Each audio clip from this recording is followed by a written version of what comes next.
महाराज, ये है अमरत्व मंत्र की तख्ती। आपके पूर्वजों ने इसे सदियों तक बड़े ही गुप्त और सुरक्षित स्थान पर संभाल कर रखा है। आज से इसकी रक्षा की जिम्मेदारी आपकी है। आप निश्चिंत रहें गुरुवर, मैं इसकी रक्षा अपने प्राणों से भी बढ़कर करूंगा। महाराज, ये कोई साधारण तख्ती नहीं है। इसमें ऐसे दिव्य मंत्र अंकित हैं जिनसे किसी भी भयंकर रोग का नाश किया जा सकता है। इसके प्रभाव से मनुष्य अत्यंत दीर्घायु हो सकता है और अकाल मृत्यु से भी बच सकता है। तो क्या ये मनुष्य को अमर बना सकती है गुरुवर? हाँ महाराज, यदि इसका उपयोग सही विधि और पवित्र उद्देश्य से किया जाए तो ये मनुष्य को अमर भी बना सकती है। तो फिर ये संसार की सबसे मूल्यवान वस्तु हुई। और यही इसकी सबसे बड़ी समस्या है महाराज। जहां अमरत्व की शक्ति होती है वहां लालच भी जन्म लेता है। यदि ये तख्ती किसी दुष्ट, लालची या क्रूर व्यक्ति के हाथ लग गई तो पूरा संसार विनाश के अंधकार में डूब सकता है। जब तक मैं जीवित हूं ऐसा कभी नहीं होने दूंगा। इसीलिए मैं इसे एक ऐसे गुप्त स्थान पर छिपाने जा रहा हूं जहां तक पहुंचने के लिए केवल साहस नहीं बल्कि शुद्ध हृदय की भी आवश्यकता होगी। जैसा आप उचित समझे गुरुवर।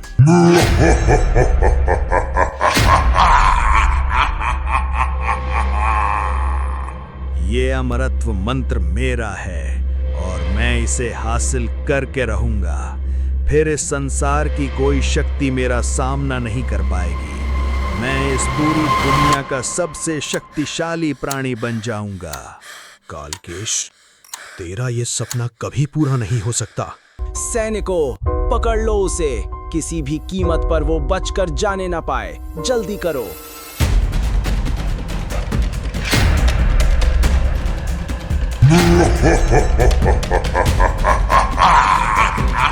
राजगुरु, कुछ कीजिए। यदि अमरत्व मंत्र की तख्ती उसके हाथ लग गई तो भयंकर अनर्थ हो जाएगा। कालकेश, आज तेरा अंत निश्चित है।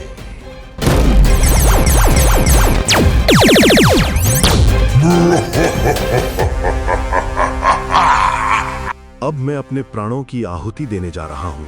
इस दुष्ट कालकेश को रोकने का अब कोई और रास्ता नहीं बचा है।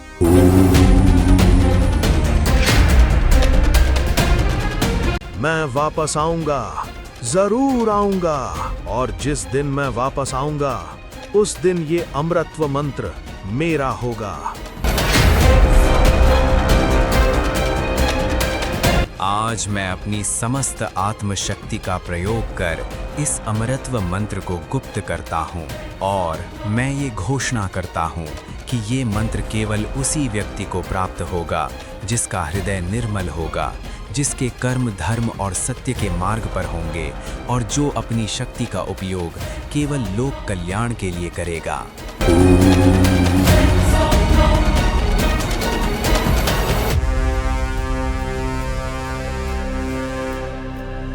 सदियां बीत गईं, समय बदल गया, राजाओं के राज्य मिट गए, लोग बदले, युग बदले।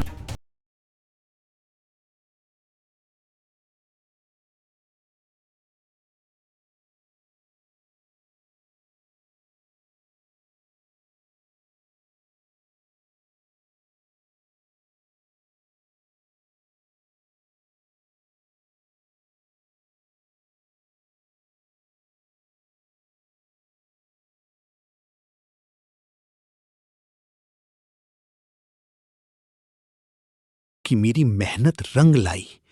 मैंने अमरत्व मंत्र की पहली और सबसे महत्वपूर्ण कड़ी खोज ही ली। इसके मिलने के बाद न जाने कितने लोगों का जीवन बचाया जा सकेगा। ये खोज सिर्फ मेरी नहीं, पूरी देश की धरोहर है।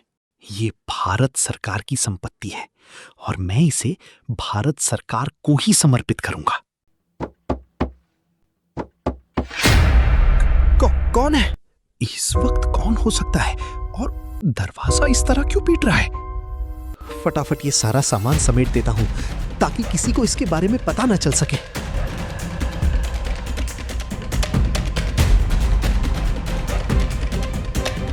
क्या हुआ? ऐसे दरवाजा क्यों पीट रहे हो? डॉक्टर साहब, जल्दी कीजिए। उसे सब पता चल गया है और वो यहीं आ रहा है। क्या क्या कह रहे हो तुम? हाँ डॉक्टर साहब, वो बस यहाँ पहुंचने ही वाला होगा। आप एक पल भी मत रुकिए, जल्दी कीजिए, यहाँ से भाग जाइए। ठीक है, मैं यहाँ से निकलता हूँ, लेकिन अगर मुझे कुछ हो जाए तो कोड 24 लागू कर देना। हे भगवान, वो आ गया। डॉक्टर साहब भागिए, अभी की अभी भागिए। पकड़ो इस डॉक्टर को, ये बचकर जाने न पाए।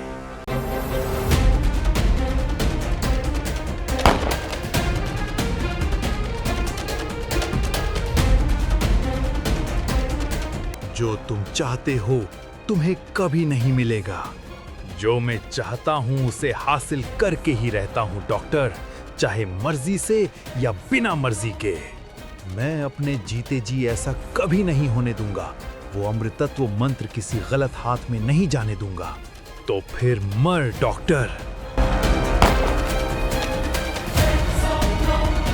जाओ, इसकी लैब की तलाशी लो, वहां पर कुछ ना कुछ जरूर मिलेगा।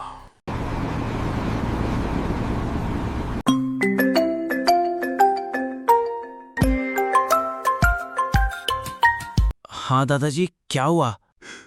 आरव, तुम्हारे पिता अब इस दुनिया में नहीं रहे। क्या? ये कैसे हो गया दादाजी? मैं आ रहा हूँ दादाजी।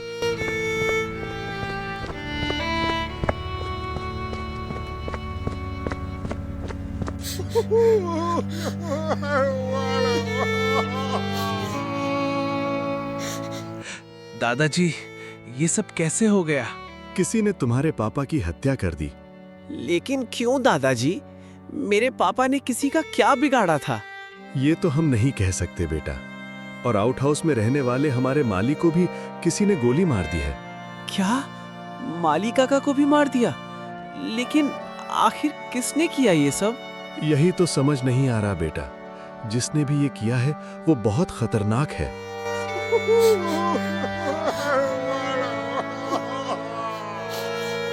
अच्छा मुखिया जी, अब हम चलते हैं। ये दुख की घड़ी है, लेकिन हौसला रखिए, भगवान की कृपा से सब ठीक हो जाएगा।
इंस्पेक्टर साहब, अब कुछ पता चला ये सब कैसे हुआ?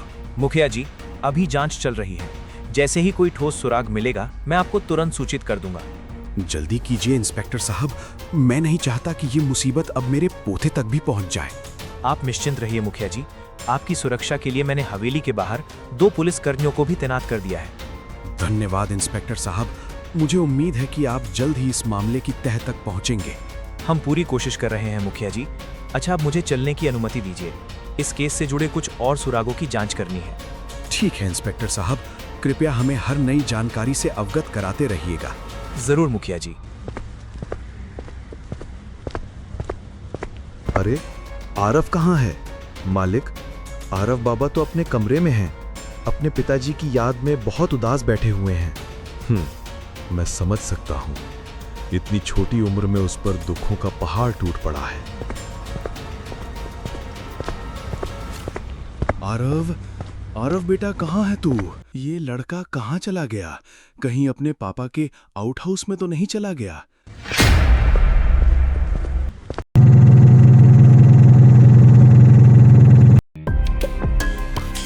बाबा को ये लैब कितनी पसंद थी।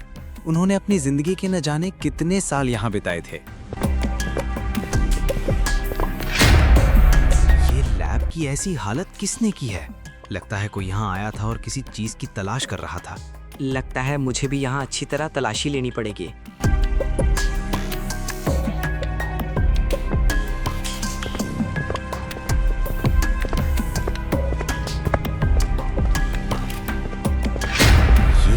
इसी भूमिगत जगह है। बाबा ने इसके बारे में मुझे कभी नहीं बताया। और ये यहाँ तिजोरी क्या कर रही है? रुको, ये चिट्ठी कैसी है?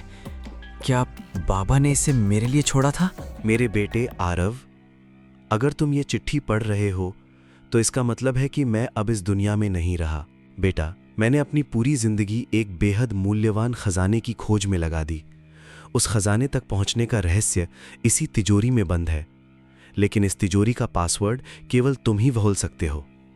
अगर किसी और ने इसे खोलने की कोशिश की तो ये तिजोरी खुद को विस्फोट करके नष्ट कर देगी और उसके साथ उस व्यक्ति को भी मौत के घाट उतार देगी। मेरे बेटे, अब मेरी बात बहुत ध्यान से सुनो। जिस खजाने का रहस्य इस तिजोरी में छिपा है, उसकी जिम्मेदारी अब तुम्हारी है। तुम्हें हर हाल में यह सुनिश्चित करना होगा कि यह खजाना किसी गलत हाथ में न जाए।